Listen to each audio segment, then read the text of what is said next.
Now, I have seen some stuff. This is insane.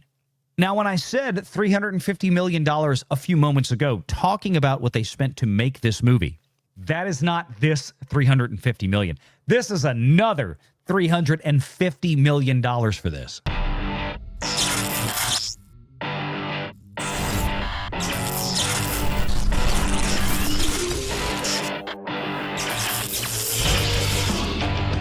Renegade Online. If you haven't seen this, to see how wild that this is, Wicked allegedly, and I trust the sources, Deadline usually gets this kind of stuff bang on, right? Damn.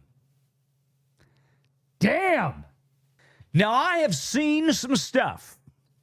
Good Lord, I almost said the other S word because this deserves it. My good gracious. Woo! This is a hot, flaming mess. A flaming mess. Let me give you guys out there a little taste of what this looks like comparatively. And again, I know we've got a lot of new viewers. Let me bring you into the fold. That's what we do here at Valiant Renegade. This is what we do with the Renegade Nation. We help folks get educated on business and money when it comes to Hollywood. This is insane. And Anthony D'Alessandro really does a great job once again of spelling it out in the article. $350 million promotional push. Now, when I said $350 million a few moments ago, talking about what they spent to make this movie, that is not this $350 million. This is another $350 million for this. But that's not all. But wait, there's more. This is through marketing partners. So again, let me explain to folks out there who may be new. When you make a film, you have a production budget. That budget can either be met, it can come under budget, or it can be, well, the budget can be blown, as in the case of Disney most days that end in Y. But in the case of Wicked, Universal allocated roughly $350 million from what we know. We covered this Sunday to film the entirety of the saga concurrently, breaking it out into parts 1 and 2, $350 million. Universal also spent, as we know from this piece, let's go down and read it, from Anthony D'Alessandro, somebody that we frequently quote here on our YouTube channel. And for those of you that are interested in the Hollywood scene in terms of box office and numbers and reality and who's going to see what, I could not give a higher recommendation to somebody than Anthony D'Alessandro in this regard. He tends to be very, very pragmatic and does absolutely spectacular work in this regard. Anthony says, if you were shopping in Target this weekend, you didn't hear the sound of Christmas carols over the loudspeaker, you rather heard the showstopper Defying Gravity from Wicked. But there's one more.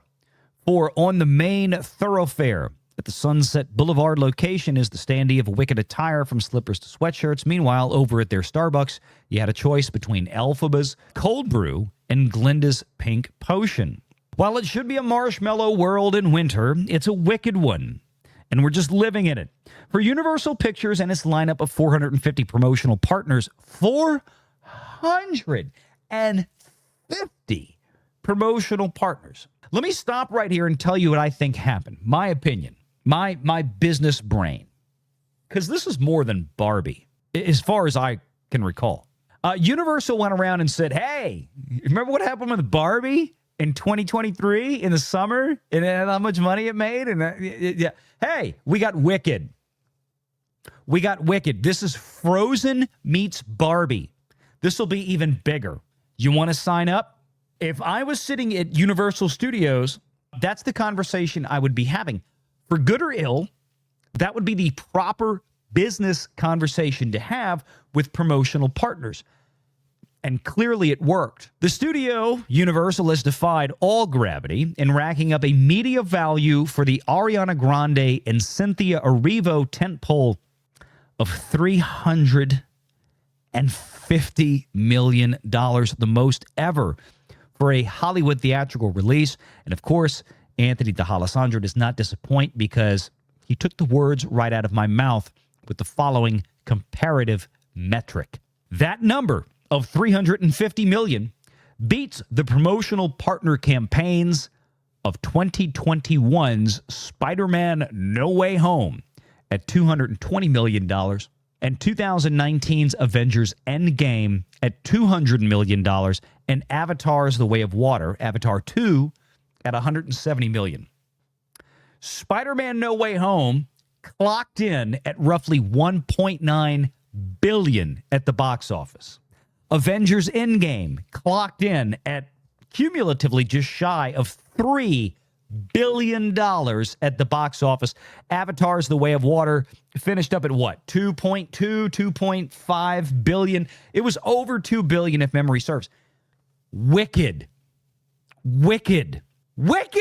pulled in nearly double what Endgame did in promotional partner spending. What the hell?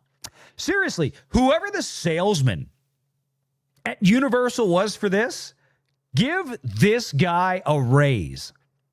This guy can gaslight harder than most presidential election pollsters out there.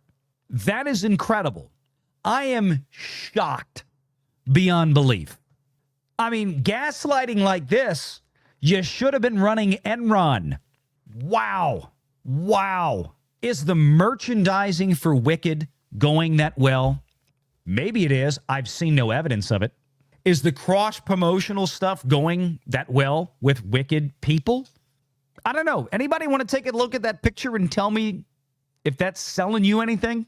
That's Glenda. I'm sorry, that's Elphaba. That's Cynthia Erivo. Gunnar says for 20 Norwegian krona, does the $350 million include prints and ads? No. Gunnar, that is $350 million of value from promotional marketing partners that is in addition to the $150 million cash money that Universal spent on global P&A. Prints and ads, as Gunnar points out. Global P&A. This movie has cumulatively a $500 million value for marketing.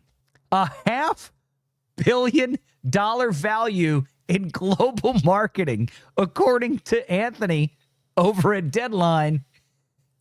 And this dumpster fire, after 5 frickin' days, the first 5 days, the most lucrative days of a film's existence, 99% of the time, has not even broken 200 million. And again, to be fair, we don't have the international box office updates for Monday and Tuesday. But throw that in there. Look at the 50 million it made over the weekend. Give it another 20 to be generous. It's at maybe 220 million globally. $500 million value of marketing. What in the holy hell happened here? Make sure you're subscribed to Valiant Renegade and join us every Sunday at 6 p.m. Eastern for the live show.